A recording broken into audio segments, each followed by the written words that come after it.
Okay,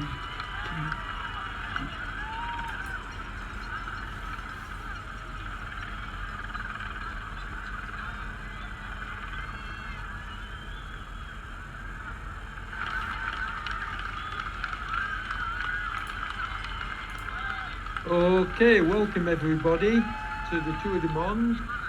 We're on stage 2 and we've got our first mountain stage, so there's going to be a lot of action today. Now we've already had the running at 0700 hours with Wouter Klaus taking the overall lead with 1 hour and 32 seconds. I'd expect that to be run close, if not beaten, in this running. But let's follow the action and see what happens. It's a very dramatic course in terms of tactics. I think the downhills are going to play a big part. So off the line, away we go. We'll work his way to the front of the action and see what's happening.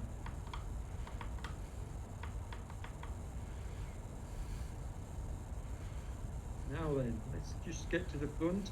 Who we got here? We got Rowbottom, I saw at the front. Roy Neild. Yeah. Who we got here? We've got John Beams. He's the guy in yellow. I think this is going to stay fairly close together though on this first initial part. You can see that there's team tactics. We've got 3 pedallers here in this group that we're watching at the moment. Just off the front, I think we've got Kasper headed. Now we know all about Kasper. He will definitely be one of the front runners in this race. Climbing is his forte. He's proven his worth in past editions of the Tour du Monde. So expect Kasper to be up there right until the very finish. But he's closely followed by Rowbottom. Christophe Contant, a good friend of mine, currently in 3rd place at the moment, but we're watching the action slightly behind now. Who have we got here? We're watching Christophe now. So Christophe, 33 meters off the pace at the moment. And Kasper is really putting the hammer down. He's distancing Rowbottom. If we can just go forward 1 rider, please, Andy. There we go. So you can see that Kasper, who's the rider in front of this rider we're watching now, Rowbottom, is really pulling out a bit of a gap at this very early stage. But there's a long way to go, so we're not going to write anybody off at such an early stage, but to be getting a big gap like this doesn't bode well for the riders that are out of this current top 10. I think if we move further back down the field, you'll see a lot of riders very close together. So we've got this group of riders here. And to be fair, I think if we work nicely together, they're going to pull back Christophe, I think. In fact, they're doing that now as we speak. So they'll pull back Christophe with this small group, and then they'll work together to try and peg Kasper, who's currently leading off the front.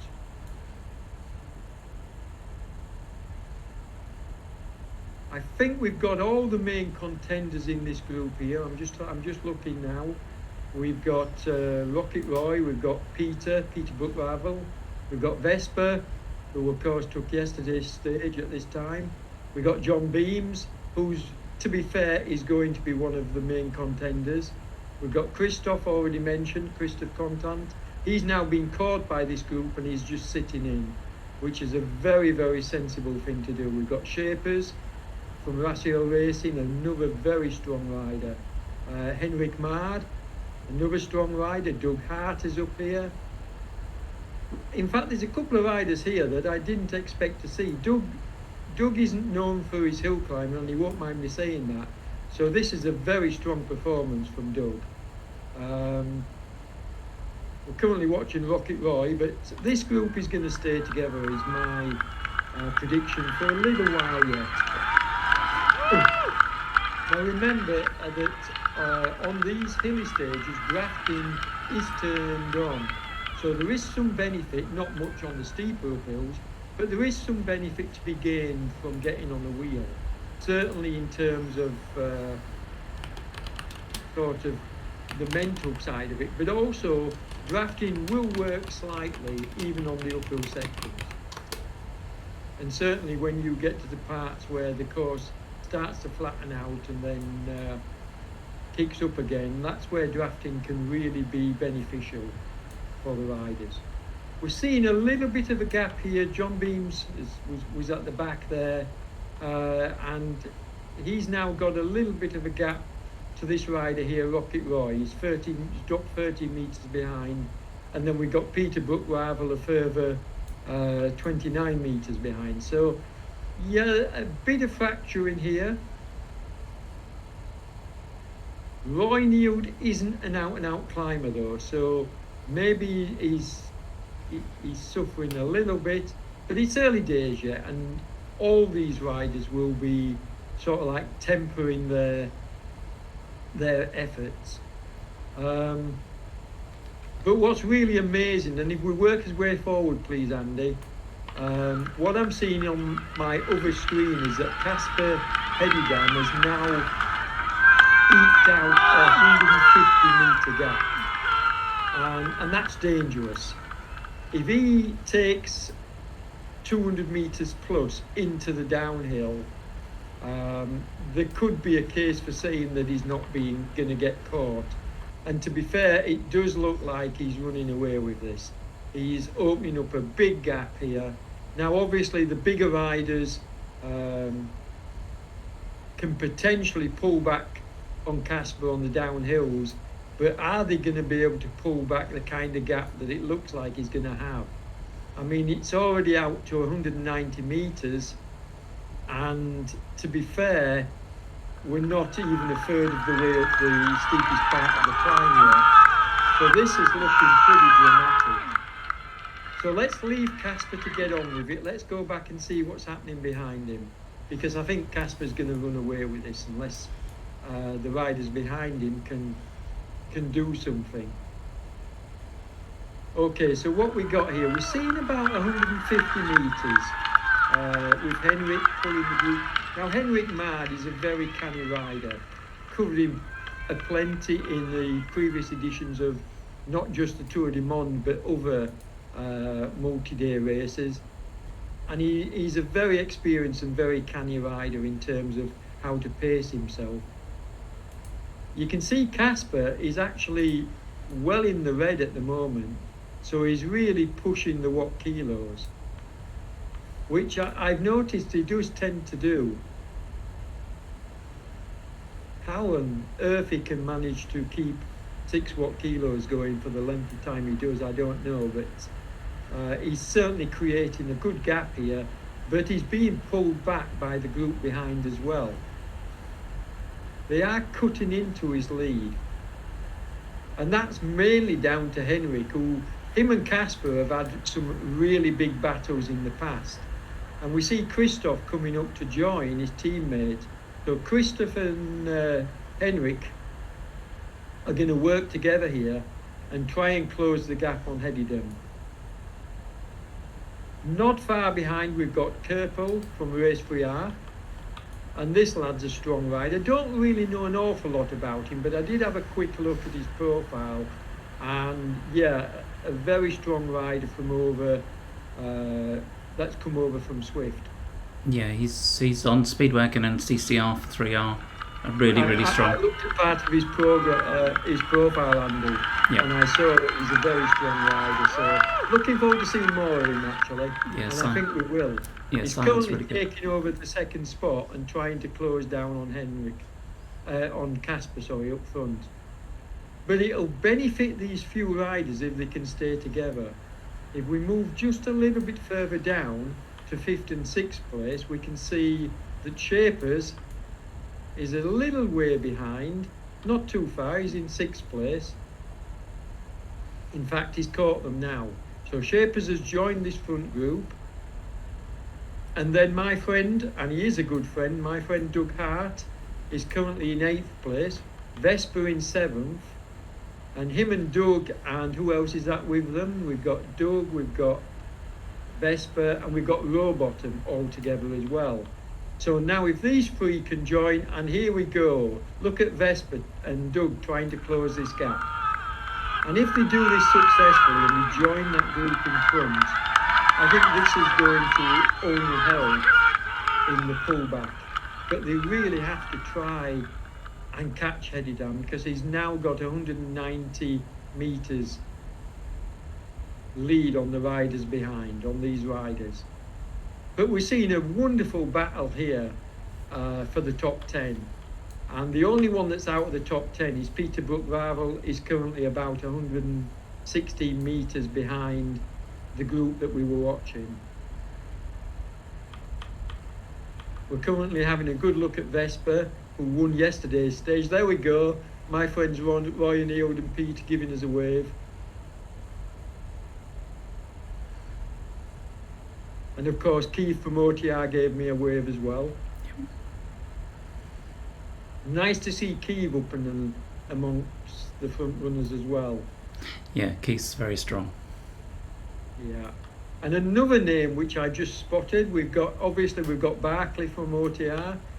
He's not far off, but Silver. I think in fact, I'm pretty sure it's Portugal, is Silver, and he's a very strong rider as well. That may well, if he can catch Peter in front of him, he may well join the party.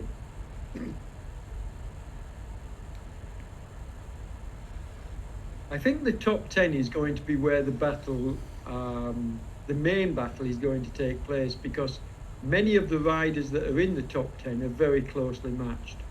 And to be honest, most of them are the riders that I expected to see up the front. There are a couple of riders behind. I'm just looking at the riders a bit lower down the field. We're looking at Keith Barclay at the moment, the OTR rider. But just behind Keith, we've got Fix, Finn, Anne, and another rider that I didn't expect to be dropping off, and that's Soderberg, who I think will probably come well, in fact, you saw him slightly going into the red there, Soderberg. I think another OTR rider, I think he may well come strong towards the middle of the race. And obviously Tony Simmons there as well, Paul Newton. Neugebauer, he's another strong rider from Federers. Again, Neugebauer was contesting the front places at the same point in this tour last year. So it's a little bit of a surprise to me to see him out of the top 20. But I don't think that's where he'll finish. I do think that Neugebauer is one of the riders that will end up climbing up the rankings here. And another name we recognise from yesterday, Wally Gora from Moon Riders. He's in 24th place, and I'd expect him to climb up as well. Although slightly heavier rider, so maybe he's going to struggle a little bit more on the uphill stages. But he's looking good at the moment, putting out decent watt kilos. Okay, let's move back towards the front, Andy. I know we haven't gone far down the field. We'll come back to down the field. I just want to see what kind of a gap we're getting towards the front and how the front group are doing. So let's have a look at this group here. So this is the group that are currently in 2nd, 3rd, 4th and 5th place that we're looking at. We've got Kerpel, John Beams, Contant and Marr. Now they're 260 metres behind Hedidam. So Hedidam has gained another 10 metres on them. And this is looking pretty desperate to my eyes. They do keep pulling it back slightly, but then Kasper then puts in a bit more of an effort to pull out.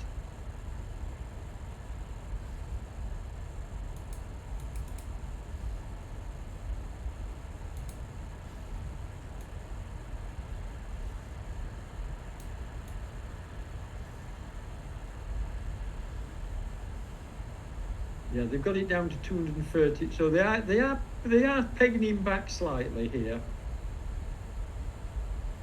And we are getting to one of the steeper sections as well. So I'm at a loss to. I'm just amazed at what kilos he's putting out and being able to maintain. Still in the red. Henrik is putting out 4.9 watt kilos. Contant is averaging around the 4.5 sometimes. John Beams is close to 5 watt kilos as well. So some of the riders behind Headingham are actually putting out more watt kilos than he is, but still not able to close up the gap.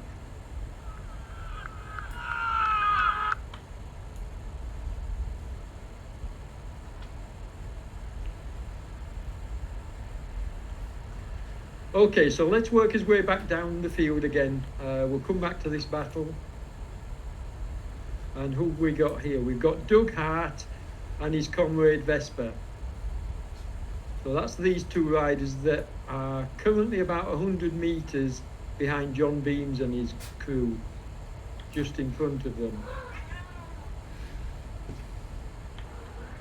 I think the race is starting to take shape now, but I mentioned to Andy in our pre-race chat that I really believe that the downhill is going to change things around significantly. There are some bigger riders on this steep uphill that are managing to stay near the front, and they're almost certainly going to have the advantage when we come to that big long downhill section, and the bits of green that you can see in the middle of the bits of blue which is downhill. I do think the bigger riders are going to be able to really put the power down and maybe get some gaps. And the question is going to be, can the lighter riders who are managing to stay with them on the climbs, can the lighter riders stay on the downhill? It's an interesting dynamic. This course really lends itself to a very, very open race. I certainly wouldn't call the winner, even though Headingham has now got 270 metres, I'm still not going to call the winner at this early stage in the race because of the course profile, because so much can happen. Although it does look, we've Headingham now 300 metres in front, it could be that he's pulling out an unassailable lead.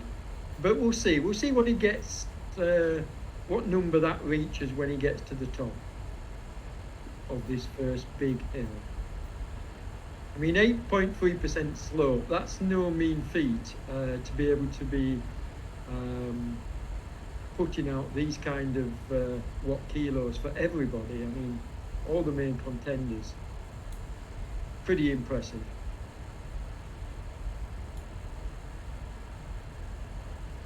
So before these riders get on to the next section of the steep uphill, they're just coming up now to the top of the first false flat. Let's work his way further down the field and have a look at some of the other riders and see what's happening, because we can always come back to these riders. Here's Kevin Barclay. Now he's on his own in the middle of two riders, which is a little bit sad. He either needs to be joined by some of the riders behind, there's Tony Simmons behind him, or he needs to catch shapers in front of him. So a bit sad to see Kevin on his own here. Let's work his way further down the field. And we got Tony Simmons, another OTR rider. Now Tony could do with catching Kevin and working together. Then we got Finn, the American, and he's looking good. And he may well catch Tony Simmons, so they could well end up working together. In fact, I think he's going to do. He's putting in higher wattage than Tony. And then behind them, we've got Paul Newton, the 3R rider. and he's bringing along with him, I think it's Andy Fix and Soderberg, who I said would finish higher up the field, and in fact, when we first joined him, he was 21st, so he's currently in 18th spot. I expect him to climb even higher. As I do Neugebauer from Pedals in the yellow shirt, I'd expect him to overtake a couple of the riders in front as well.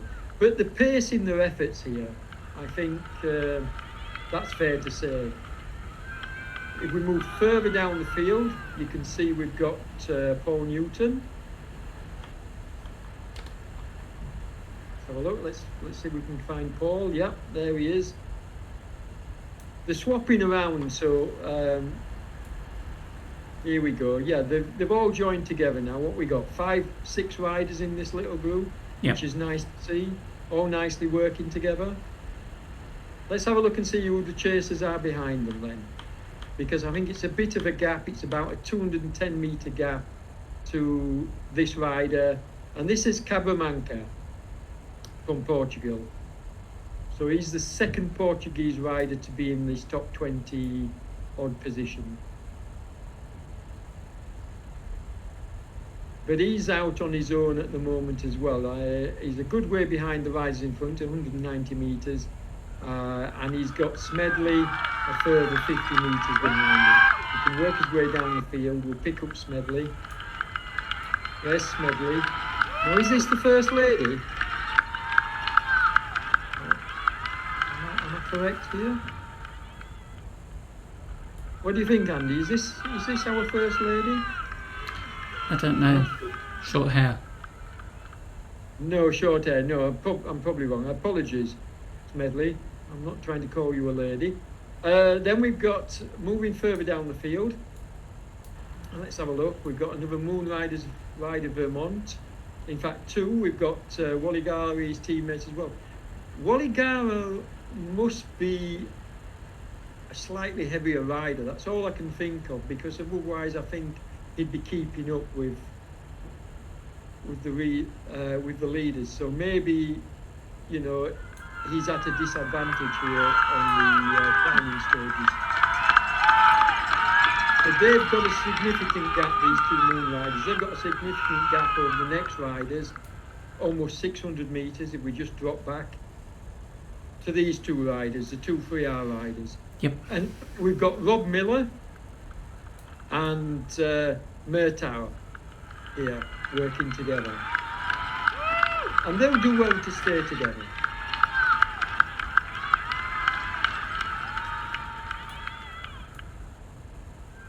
Okay, let's just drop down. We'll just have a look at the top 30 and then we'll go back to the front and see what's happening, because the action is getting very, very exciting near the front. Stepien in 28th place. He's out on his own. He's 200 metres behind the lads in front of him and 60, 70 metres in front of Sierga, the rider behind him. So we'll just have a quick look there at Sierga.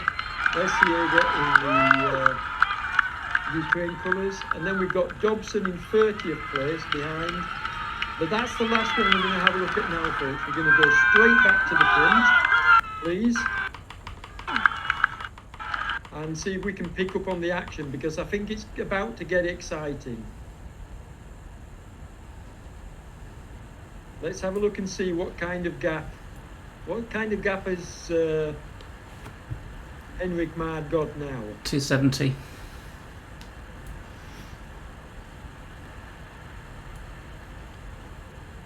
285. Yeah.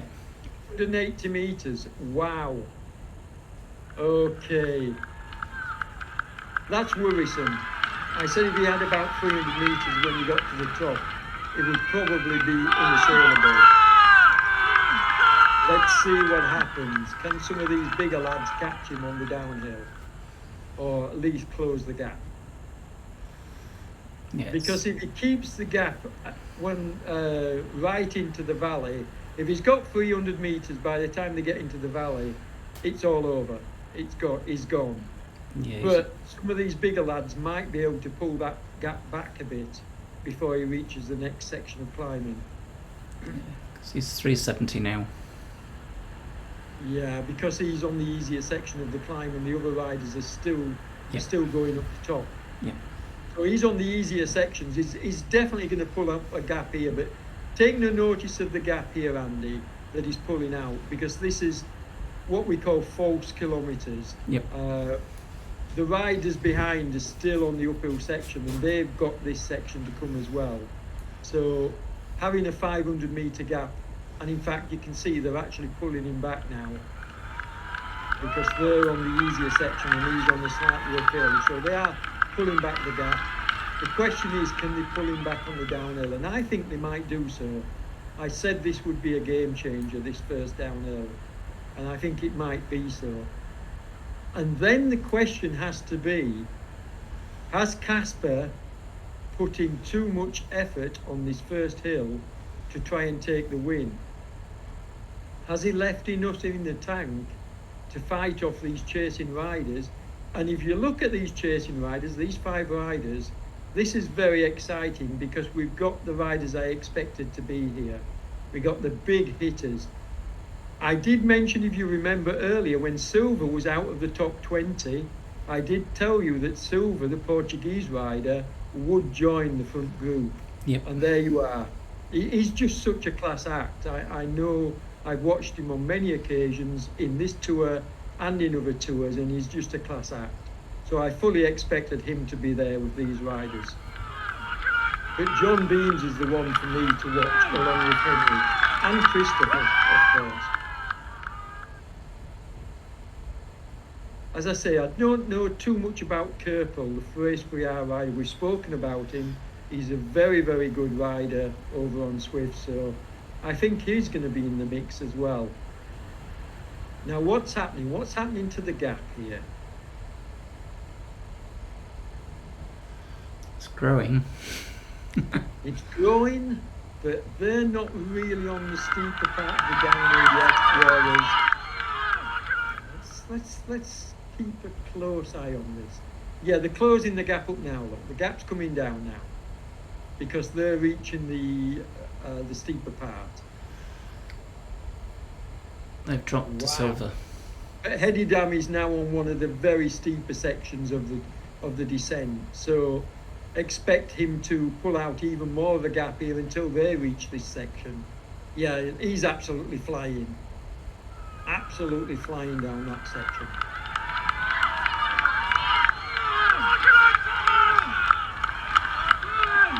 Apologies, folks, if you think that we're giving too much attention to the front of the race, but this, to be fair to these riders, is where the real excitement is. Yes, there's going to be plenty of battles later on in the race, further down the field, which we will cover, but for my mind, this is where we need to be, because this is the exciting part of the race and where it's going to get determined. My prediction is that if Kasper Hedidam gets to the bottom of this course and reaches that next red section that you can see with a 300 metre gap, then he's gone. They're not going to catch him. But I genuinely think they can catch him. I think they can catch him on this downhill. And I hope they do. And that's no disrespect to Kasper. He's a brilliant rider. I just want to see a race. I don't want to see one rider running away with it. And that might happen. Just looking at the effort Kasper's putting in here, that could well happen.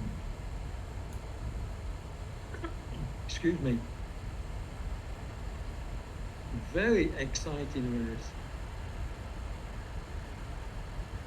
I'm so impressed with this group. And there you go, you see.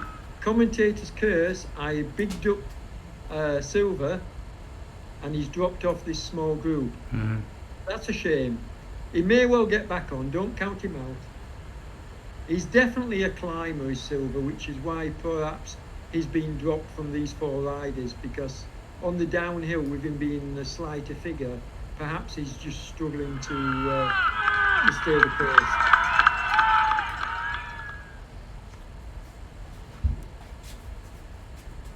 But these 4 are looking good together.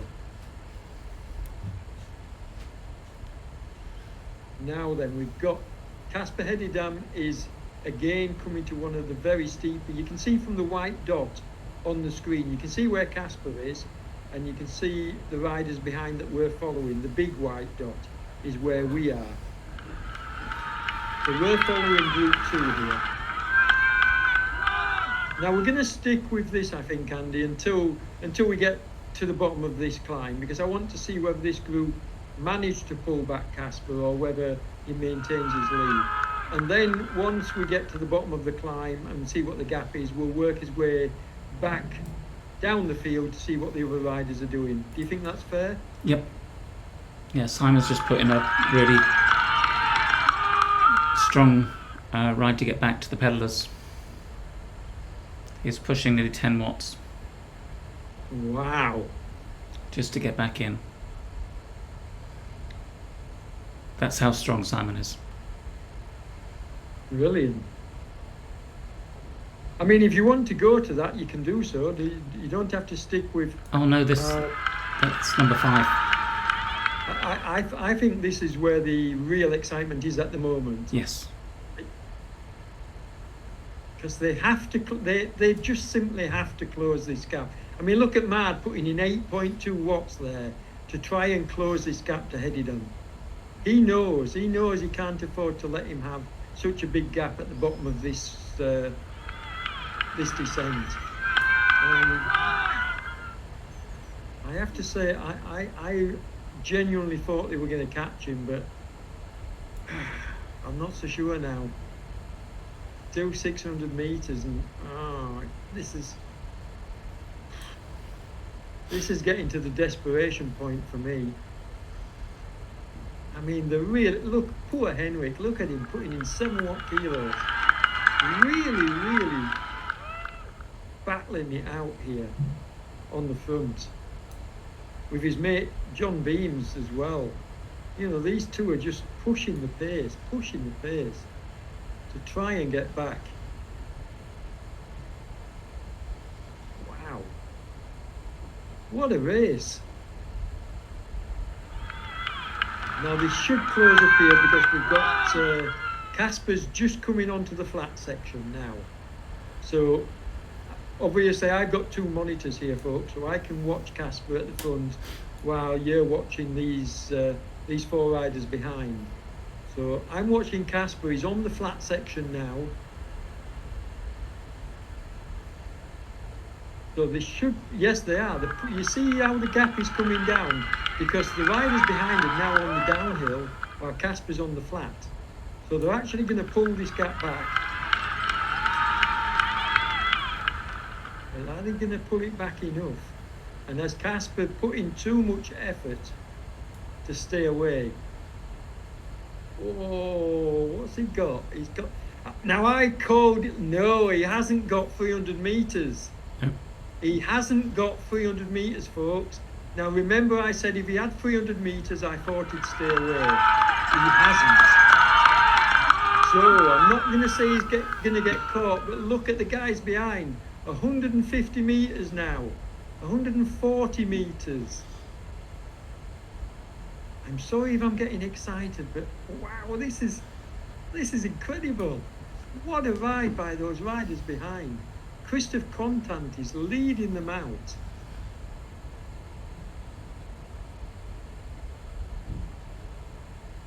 Beautiful work from Contant and Mad here.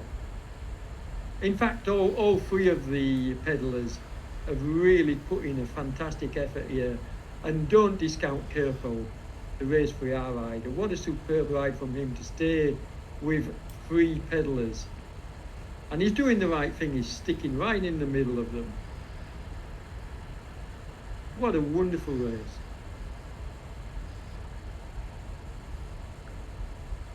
Okay, shall we have a look further back down the field, Andy, while we let these duke it out for a little while?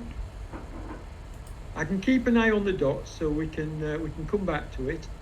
So here we've got Silva, the Portuguese rider that I called earlier. Now he has pulled the gap back slightly, and he will improve, I think, on the uphill section. But you know, he's 120 metres off at the moment. He's still coming into, he's still on the green section, so, well, he's just hit the red actually, so, yeah. Let's work his way further back. I think we've got Doug Hart in 7th place. Here's Doug from Pedalers. This is when you realise how big, I mean, he's a 6-foot+ rider, is Doug. He's a big lad, very strong time trialist. And for him to be up here amongst the climbers at the front of the race, this is a very, very good ride from Doug. And just behind Doug, we've got Vesper. And he'll be trying to catch Doug in front. He's got 66 metres to make up. But we've got our own Keith from OTR just behind. And it looks like he's actually catching Vesper. Now, they have ridden together before, so I'd expect Keith to get on his wheel and stick with him for a few pedal turns at least. And then see how strong he is. And then further down, we've got Peter Brook-Ravel. So you'd expect, our rider. Yeah, you'd expect them, the two of them, to be working well together. Yes, you would. And to be fair, I thought Peter might have been, well, he is in the top 10 now. He's just climbing into the top 10. I was going to say, I would expect Peter to finish in the top 10, certainly. And then the rider behind, Rowbottom. How far he's a good way behind. So he's got a lot of work to do to catch the top 10. So we could be seeing a sort out of the top 10 placings. Is there anybody here that we think is gonna swap that around? Shapers, possibly, from Rassio Racing. He's working with who's he working with? With Rowbottom. Yeah. So these two working together, they could put a chase on to try and catch Peter Brook-Ravel. And then 55 metres behind these two, we've got Rocket Roy, the Moonriders rider. And he's got them in sight, so Roy's not out of it yet. But then a fair gap then to Kevin Barclay, the OTR rider. That's a tough ask. 14th spot at the moment. Can he close up? It's a tough act. He is in nowhere land, and he's been in nowhere land for quite a while. You might remember when we visited him, he was 150 metres off Roy in front and about 150 metres in front of the riders behind. So he's much in the same situation. He's managed to hold his position, but he's not climbing up the rankings at this moment. Let's move further down and have a look at Finn. Okay, so Finn's 107 metres behind Kevin, putting in the red numbers there as you saw, trying to close the gap, but he's not really making inroads. If you look at the watt kilo difference between them, you see he's doing the same watt kilos, but he's not actually closing the gap. So he's maintaining the distance, but he's not actually closing it up. So let's go and have a look at the next rider, Tony. And Tony Simmons, he's putting in a decent effort here, and it does look like he's maintaining his gap as well. So don't count Tony out catching Finn in front of him. He's got him well in his sights, and it does look like he may be able to catch this rider in front. Next rider, we got Soderberg, and he's riding with Neugebauer. So a Pedalers and an OTR rider here. These are two riders that I mentioned in my earlier commentary that I think may well climb a little bit further up the rankings. So it wouldn't surprise me if they don't catch a couple of the riders in front of them. And in fact, it does look like Neugebauer from Pedalers is doing exactly that as I speak. So moving down, we've got Paul Newton, another race for our member. and he's catching as well. So, yeah, don't count Paul out climbing up the rankings as well. But then behind Paul, we've got a fair old gap then to the second Portuguese rider, Cabramanca, and he's some 200 metres behind. So that's going to be a tough ask. He can actually see the riders in front of him. They've just gone round the bend, so he can see the riders in front, but can he catch them? Don't know, he's making inroads. It's a tough ask. It's always more difficult when you can't see the riders, but when you turn a corner, like he's doing at the moment, and if he can see the riders in front, he may be, I don't know, we'll stay with him just till he gets round this bend and see whether he can see the riders in front. Oh, just on the horizon. So, you know, being able to see the riders in front sometimes can help you, but sometimes if you can't, you know, if you lose sight of them, if they go around another bend and you lose sight, your morale can kind of drop sometimes. It depends what kind of rider you are and what your mental state is. This is one aspect of riding that I always struggled with. I always struggled with the if I couldn't see the opponent I was chasing. Okay, let's move further down the field then and have a look. Who have we got next? We got Smedley. Now he's only 70 odd metres behind. So we got Fix just on his wheel. So there could be in fact it looks like Fix is going to come past. Or is he just going to settle for stick? No, he's going to settle for sticking on the wheel for a few revolutions. Not a bad idea. Looks like they're both doing similar watt kilos. So perhaps it is a good idea just to stay together and work together for a little while. Moving further down, we've got another Moon Riders rider, Monde. In fact, two. These two were together earlier, so this is nice to see. They're staying together, they're working well together. We've got Walligora here. Sorry, Walligora. So nice to see these two still working together. But again, they've got a tough ask. They've got 140 metres to catch Fix in front of them. Excuse me, folks. Moving further down, let's have a quick look at Panay. Oh, looks like he's suffering here. Who was that in front of him? No, that was Murtaugh in front of him. This is the race PR rider, Murtaugh. He's looking nice and strong, 3.4 watt kilos, so yeah, decent watt kilos here. So still working hard, but he's a long way off those riders in front. A long way, almost, what, 700, 800 metres? That's a tough ride for this fella. Yeah, he's a kilometre from 20th. Yeah, so that's a tough ask. I think we can safely say he's probably not going to manage a top 20 spot, but let's hope he can. Let's move down, have a look at Panay, the rider behind him. Can he stay away from this fella? That's the big question, because Panay, this is why I wanted to just highlight him. You can see he's putting in the red numbers. 4.2 I think at the moment, 4.8. So he's really putting in he's putting in a big effort here to try and catch Murtaugh, and has done so. Now, what you need to do here is get on his wheel and follow him if you've got the strength. Get on his wheel. There you go, he's listening to me, look, he's doing that.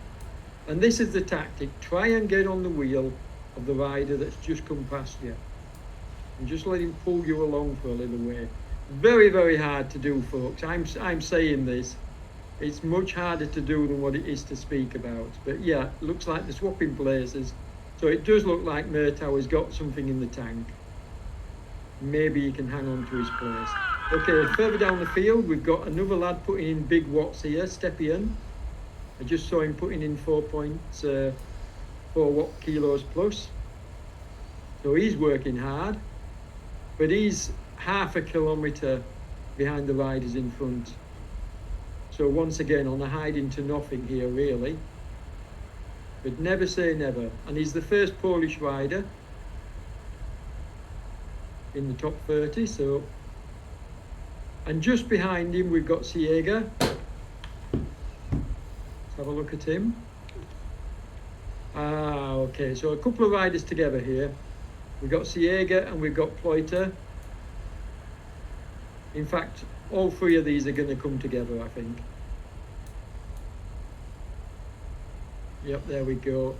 We could actually see quite a few riders here just joining forces, because of the difference in what kilos that's happening. So yeah, we've got 4 riders here and there's a rider just in front of them. So we could see a close-up of this little group here all working together. But let's work as we're still further down the field. Our first look at Roger Hughes. And who we got? Yeah. Yeah, I'm sorry. I know you're struggling to highlight the riders as I'm calling them out. Yeah, because Roger's just obviously jumped in front. We've got Barkley here. Yep. Yeah, just keep going down the. Don't worry about trying to work his way forward.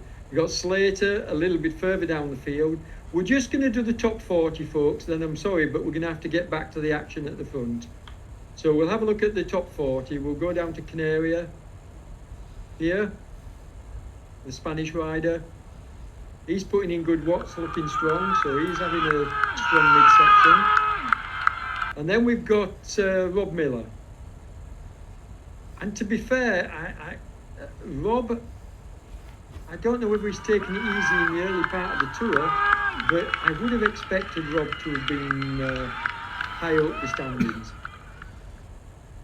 But if you look at his watt kilos here, yes, I can see he's on a slight downhill, but I don't think he's giving it everything, and I don't know the reason for that. It could be that he's using this tour or some stages of this tour just to get himself into it or not. I don't know, because he's actually being caught now by 2 riders and they're sailing past him. So I don't know. I mean, Evan's joined him now. Evan Oystenson, another good friend of mine. So yeah, maybe they work together for a little while, and maybe Rob will put in a bit of an effort here. I think Rob was waiting. Yeah, I think you're right there, because it didn't make sense. He was putting in such low watt kilos. I think you're right, Andy. I think he was waiting for Evan. Yeah, and don't forget, they rode together yesterday as well. So yeah. Even though it was an individual time trial and no drafting, they still rode together and encouraged each other. And that's typical Rob Miller. Is, you know, a nicer guy you couldn't hope to meet. It'll give you the shirt off his back. Yeah, Rob's a good friend. So let's have a look. Let's just do the last 5. We've got Kevin Dobson from Southern District Wheelers. There, the one in the red and yellow shirt. Let's move down and have a look at Penn, the Brit. So we got Penn here out on his own at the moment. He's in nowhere land. He's 70 metres off Oystenson in front and 140 metres in front of Ericsson, the Canadian behind him, which we're going to have a quick look at now at Ericsson. There's Ericsson. He's out on his own, 9 metres in front of the next rider we're going to look at, which is Stang. In fact, he's pulling out a gap on Stang here behind him. So he's probably just past him and he's pulling out a gap. Yep. And then the last rider we're going to have a look at is a rider that was well up in the standings yesterday. If you remember, Shiny Air for a long time was leading out the time trial yesterday. So I suspect he's a bigger rider and suffering on the hills. So the flatter stages will definitely suit this rider. But let's get straight back to the front of the race and see what's happening at the front.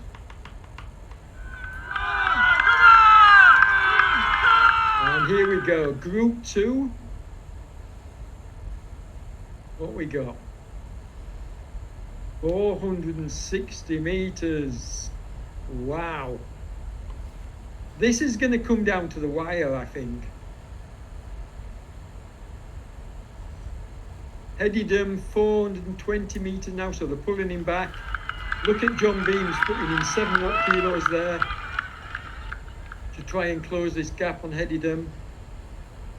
And you know they're on the downhill section. This is not over, Andy.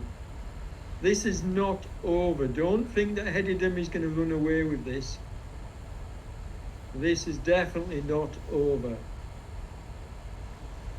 Has he got enough left to hold them off? We saw this kind of tactic from him last year, and he won a stage doing exactly what he's doing now. He won one of the mountain stages, but that was the last one that he took an outright win on. They got his number after that and were able to sort of like keep him quiet on other, I mean, don't get me wrong, he did this again on other stages, but he never actually won a second stage last year. At least I don't think he did. I'm pretty sure I'm right there. He won a stage similar to this where he just blitzed away and ran away with it. But then we had stages like you're seeing now where it looked like he could take the win but was caught at the death. And I think he's going to get caught at the death here. Look at what's happening. 100 meters, folks. You can see him. Is this exciting? Wow. I mean, we've got Henrik, Christoph, John Beams has dropped off a little bit. Kerpel is still in there. Doug Hart sadly is not going to contest this front, but I do think that these two riders, Henrik Mard and Christoph Contant, you can see him I now. think they. Well, this is superb. Yeah. Can they get him? You can see him. And that's important. Yeah, I mentioned that earlier, Andy. That's important. Being able to see the rider in front is a huge help.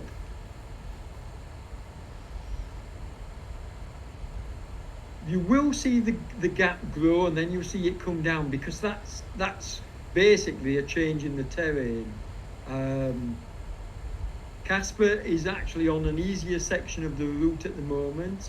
He's on the 2% slope, and the riders behind are on a 5.1% slope. So that's why Kasper is currently pulling out a gap. But when they both get onto a similar kind of section,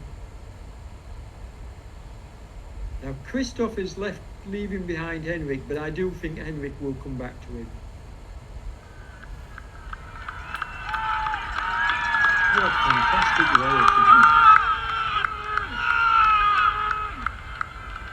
racing. Okay, so Christoph Contant is now coming to the same section of road that we just watched Kasper going on. And there we go, the other riders have caught him.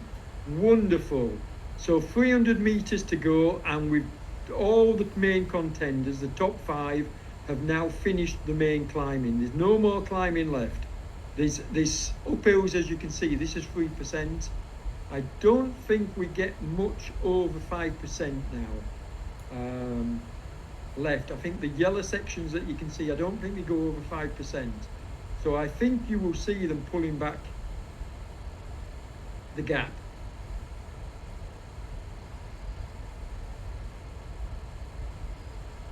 5 kilometers remaining. And what's he got now? 277 meters. Ooh, this is going to be close. Just look at what kilos that they're putting out. 5 from Kasper, 5.6 from Christoph, 5.5 from Henrik.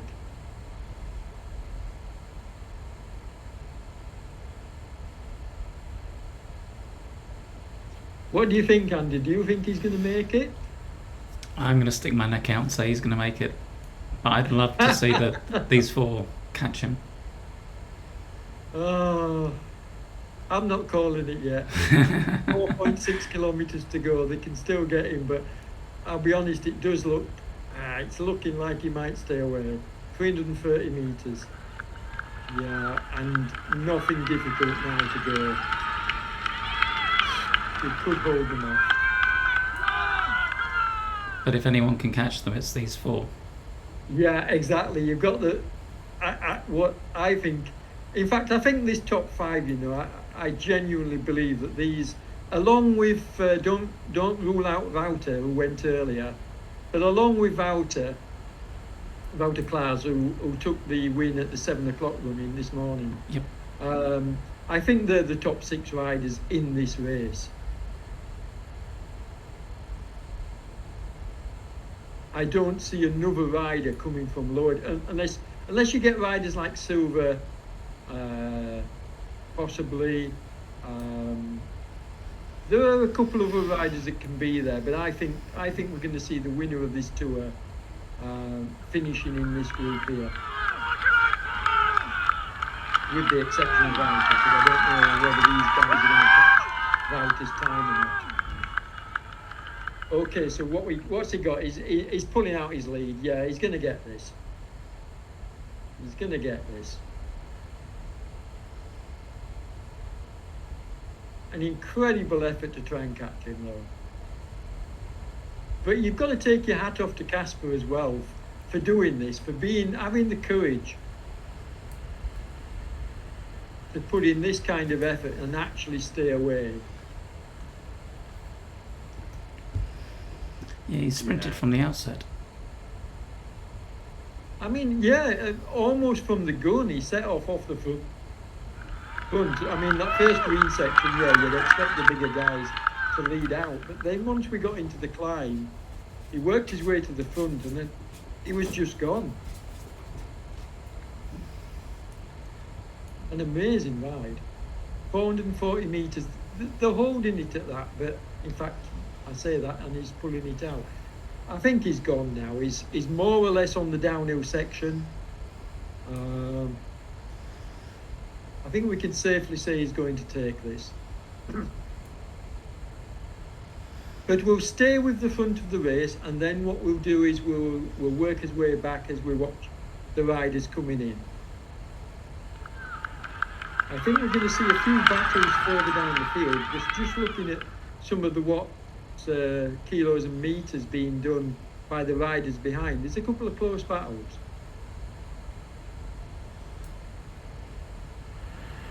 2.4 kilometres for Kasper with a 600 metre gap, so he's got this.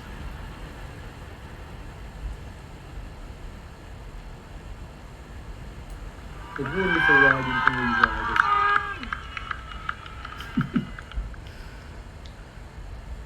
And it's so nice to see, it's so nice to see Kerpel actually get back with these front riders and staying with them. I think he deserves it for the effort and work he's put in. Yes. I'm a little bit sad that Silver couldn't join them, but I don't think we've seen the last of him. So, those of you that make notes on the stages, put a note next to Silver's name, because I think you'll see him contesting other stages.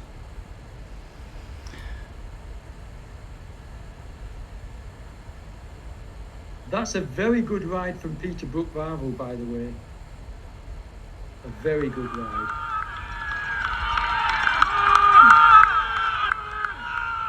But we'll come to that in a moment. He's going to be contesting, in fact, him, Doug Hart, Silver and Vesper are going to be fighting it out for 6th place. Now the question is, are these guys going to fight it out? Kasper's got 1 kilometre to go. Can we switch to Kasper?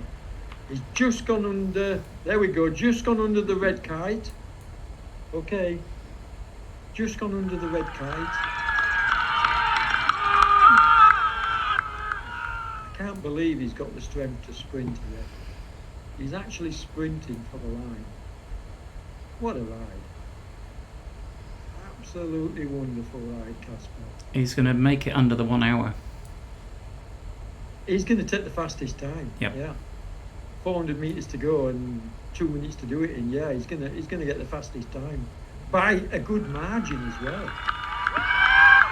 And this is going to be a huge margin. 1 minute 30 seconds and plus, I think, over the leading time. And Wouter Klaas is no mug. This is huge. It's finished. What a ride. There we go. Yeah, incredible. Fabulous ride. What a ride. Okay, let's see who finishes behind him. This is going to be a race. Oh, it's a race we are, guy. Going to take them on. 3 pedalers against 1 3R. Come on, Simon. Who's going to get it? Christoph wants it. Come on, Simon. Christoph's a good friend of mine. We message each other regular. Looks like, oh He didn't get no, Henrik wants it. Henrik takes it from Christoph. It looked like John Beams finished 3rd. Yep. With purple 4th. Doug Hart and To Silver. Silver fighting it out. Who's going to get this? Is Silver going to take Doug? My money's on Doug here. He's got a very strong kick. There he goes. Come on, Doug, to the front. Oh, Silver's having none of it. He's having none of it, but Doug will take him. My money's on Doug here. What an exciting race.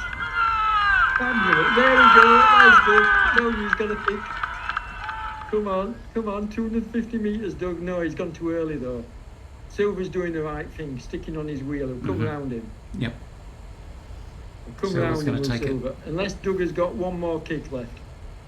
No, he No. hasn't. No, Silver's got it. Super. Brilliant ride. Well done. Absolutely brilliant. So these are the other two, Vesper and Brook Ravel. Who's your money on here? Peter. No. No. Brook Ravel's got him. He's taking it. Nice one, Kasper. Okay, but Peter gets 9th spot, which is a really good effort. Yep. Keith coming in for 10th. Well done, Keith. This is a good ride as well. What a good ride. Then we got another 2 riders close together, so we're going to see a race for Keith will get 10. So he gets the 10th spot. But who's going to get 11th? Because we've got 2 riders neck and neck. We'll get to them as soon as we watch Keith going over the line.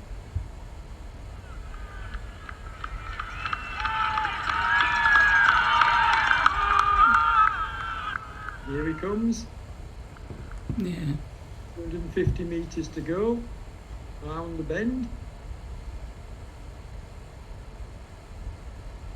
I really like this course and I like the finish as well. Nice twisty finish. There we go. I can see it on a Hare and Hounds event. Good finish, Keith. Well done. Okay, so these 2 teammates, who's it going to be? Are they going to work together or are they going to fight each other? No, they work. Let's see what happens. Robot Here will we take it. go. Rowbottom's going to take it. Yeah. A good ride by those 2, 11th and 12th. Now then, we've got Kevin. Now Kevin's been out on his own for a good half of this race. So this is a good ride. Hats off, Kevin. Under the 1 kilometre to go banner. But to stay in the middle like he's done here and not lose his place. I mean, he's going to come in 13th.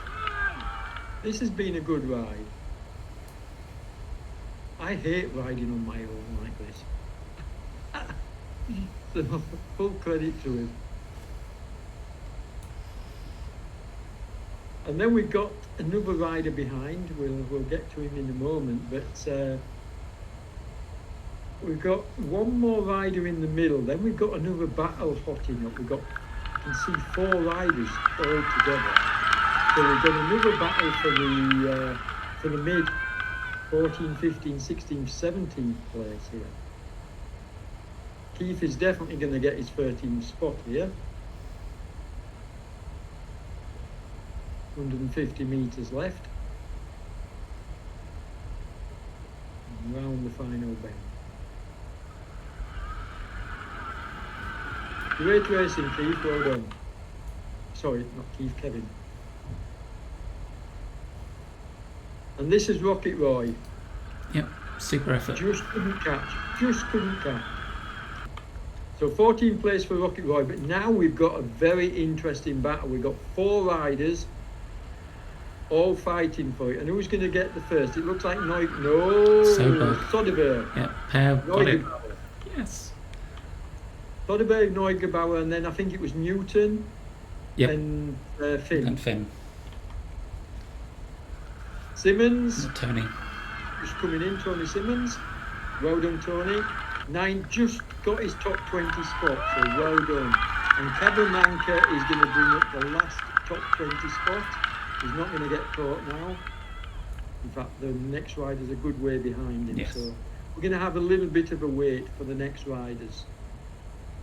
I'm looking at about 1.13 kilometres. So a couple of minutes before our next rider comes in. What an exciting race. That's your top 20, folks. Now then, Andy, are we going to stay with the action until everybody comes in? It's your call. I think so. You want to? Okay. Yeah, I think there's 2 that are right at the back of the course that I think have just stopped. Okay. It'll be interesting to see whether the hand cyclist continues on. I have seen him, I've been watching him. Okay. So he's still racing, but I don't know whether, I haven't seen him for quite a while, so I don't know whether he's still racing now or whether he's stopped. But we got another interesting race here, coming up to the line. 4 riders all working together. Who's going to get it? Wally Gora looks like he's going to get it. Or is he? Because Smedley's giving him a run for his money, the Moon Riders rider. Whoa, who have we got? Yeah, Wally Gora. No, Smedley takes him. Just on the line. So we had Smedley, Vermont. And then Fix. And then Fix, yeah. And the next rider we are is it Stephen? Or is it Stuart? I think it's Stuart. Stuart Natal. Yeah, I never remember, but try and do so now for the rest of the stages. Yeah, someone I haven't raced with. Yeah. And again, another rider, folks, that was in no man's land. He's a good way behind now, so we're going to have a few minutes wait here before we see him crossing the line. Down in 25th place.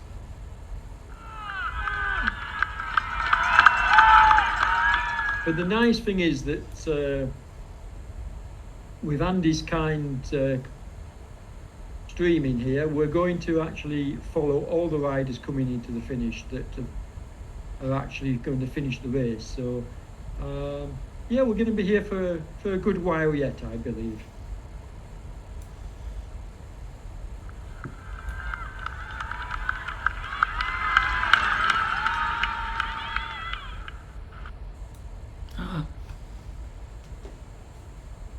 My turbo's gone. Oh no. Is it gone? It's gone. And there's no way of getting it back. I know from my experiences, Andy, I don't think you can get it back. You might be able to do. Oh, it looks like you can. Let's see whether it lets you back in. I know last year I made a couple of mistakes by not turning the pedals and was kicked out of a couple of events and never actually got back in. Now I know they've changed the software since then, so hopefully we can. No. No, I can't get in. You can't get in? No. That's a shame. Okay, well I'm sorry folks, but we can't cover the end of the ride for you. I'm sure Andy is as gutted as I am, because I would have liked to have seen whether the hand cyclist got to the finish. It would have been a huge effort. What I will do is I will wait for all the riders to come in, and then I will have a look down the standings on RGT DB and see who finished and who dropped out. But thanks for watching, folks. That has been one of the best races I've had the pleasure of commentating on for quite a while. It was a very exciting battle. Yeah, And I can tell you that those riders are going to give us a lot more good action. They're very closely matched, and I think they'll. I don't think they'll allow Kasper to do that a second time. I think they'll keep an eye on him. Let's see what happens. Yeah, Bluetooth turned off. So, Andy, I'm going to say good night. Thanks, Derek. Sign off. Yep. And take care, and I'll see you later. Yep. Thanks, Derek, for everything. Take care. Bye-bye. Bye.